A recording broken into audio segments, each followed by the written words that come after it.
Throughout American Dad's legendary run, Roger has unleashed hundreds of alter egos upon the world. But these are no mere disguises. They are full-fledged personality disorders with wigs and false mustaches. We're talking about personas so warped they make ordinary people look like saints. Today, we're tallying up Roger's craziest alter egos, the ones that demonstrate this alien doesn't just have commitment problems, he commits utter mayhem. Some of these personalities are so over the top, you'll question how this show ever saw the light of day. Let's begin with the legend himself, Ricky Spanish. Just saying that name makes American Dad fans shudder, and for good reason. Ricky isn't just Roger's most evil alter ego, he's arguably the most despicable character in the entire series. This greasy-haired, mustached menace has a reputation so vile that people run away screaming when they hear his name whispered. From seducing married women to destroying kids' birthday parties out of sheer spite, Ricky Spanish is everything warped about Roger turned up to 11. The brilliance of this character is that Roger himself is afraid of what he turns into when he dons that black wig and fake mustache. It's Jekyll and Hyde, only Hyde also steals your grandmother's meds and torches your car for kicks. And speaking of medical malpractice, there's Dr. Penguin. This is not your local family doctor. This is Roger's version of what you get when you hand an alien with no medical experience whatsoever a stethoscope and a god complex. Dr. Penguin practices out of a backstreet clinic, conducts surgery with kitchen items, and still has a busy practice despite possessing all the bedside manner of a raccoon on caffeine. What's especially insane about this alter ego is Roger's total dedication to the bit. He'll conduct heart surgery while munching on a sandwich, accept patients with expired coupons, and think he's saving people's lives while actively putting them in harm's way. It's medical comedy at its most horrifying.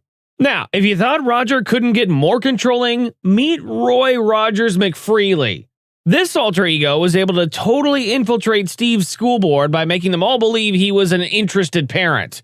Roy's diabolical plan? Transform the whole school system into his kingdom where he gets to micromanage every detail of students' lives, right down to what they had for lunch. What's genius about Roy is the way he nails every egomaniacal PTA parent you've ever met. Only Roger does it to the point of actually rewriting the curriculum to feed his ego. That he came close to succeeding in this educational totalitarianism makes this one of Roger's most uncomfortably realistic personas. But Roger doesn't just stick to evil. Sometimes he goes full glamour with Laura Vanderboobin. This high-fashion doppelganger is Roger's effort at being a high-society socialite, complete with an unexplainably exotic accent and a wardrobe more expensive than most people's vehicles. Laura is Roger's dream of being effortlessly graceful and culturally sophisticated, making it all the more humorous when she inevitably goes and does something savage, like devouring caviar with her fingers or getting into a physical altercation at a charity event. The gap between Laura's idealized image and Roger's real character is comedy gold each time. Then there's Jenny Gold, the hellish wedding planner who makes bridezillas seem sensible in comparison. Jeannie doesn't merely plan weddings. She conducts psychological warfare against anyone who has the temerity to question her aesthetic.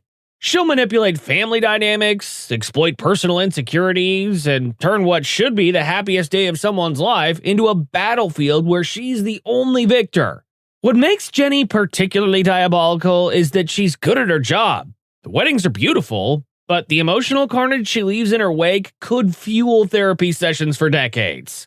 Roger's success at being able to access the particular type of tyranny that is present in the wedding business is impressive, and quite frankly, very disturbing. Then, entering Mobland, we have Legs, Roger's gangster alter ego, who thinks with the warped rationale of a crime lord mixed with a mall security guard. Legs operates his criminal business like a neighborhood watch program gone awry, with protection rackets for lemonade stands and turf wars over parking spots. The genius of this character is the way Roger translates actual organized crime methods to the most ordinary suburban circumstances. Engage in a noise complaint, and he'll bust someone's kneecaps. Fail to return your shopping cart, and he'll put a hit on you. It's The Sopranos meets Desperate Housewives, and it weirdly works. Roger's most meta impersonation is perhaps his imitation of Kevin Bacon. That's right, the real Kevin Bacon. Roger doesn't simply impersonate just any celebrity. He goes out of his way to impersonate Kevin Bacon specifically, and manages to pull it off well enough to deceive an entire town.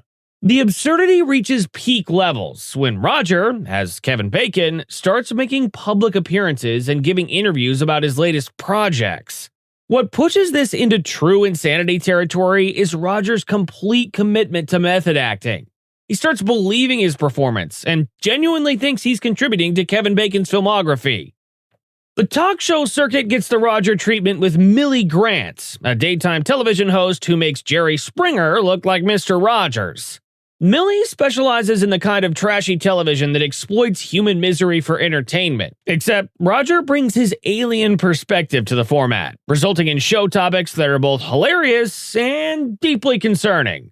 Millie will invite families onto the stage to solve their problems, then intentionally make things worse while still keeping the upbeat attitude of a morning show host. It's like a slow-motion car wreck hosted by a person who's busy pushing more cars onto the heap. For sheer theatrical insanity, there's no topping the Phantom of the Telethon. It's a persona that merges Roger's flair for the dramatic with his desire to be in the spotlight, creating a character that stalks charity functions like a deranged Broadway nemesis. The Phantom does not simply wish to derail the telethon, he wishes to take it over, manipulate it, and make it all about himself under the guise of still being for charity. It's Roger's narcissism with a cape and mask on, hiding in the rafters of community centers and local TV stations. The thing about Roger's alter egos is that they're not merely costumes or straightforward character switches. They're total psychological transformations in which Roger becomes another person with their motivation, relationships, and code of ethics. It's as if American Dad has its anthology series built in, where the same actor portrays each character, only that actor is a sociopathic alien with an unlimited wardrobe and no impulse control. What's truly insane about these personas isn't their respective quirks, but the way Roger can switch between them effortlessly, sometimes keeping several alter egos going at once without getting their various storylines confused. It's like a one-man theater trope where each character is crafted to wreak maximum havoc within their area of influence. Which Roger alter ego scared you the most? Are you Team Ricky Spanish for outright evil, or do you go for the more insidious manipulation of a character like Jeannie Gold? Let us know your favorite Roger persona in the comments section down below, and if you're looking for more in-depth exploration of the strangest aspects of animated TV, hit that subscribe button and ring the notification bell. Believe me, Roger's Closet of Personalities has enough content to keep us going for years.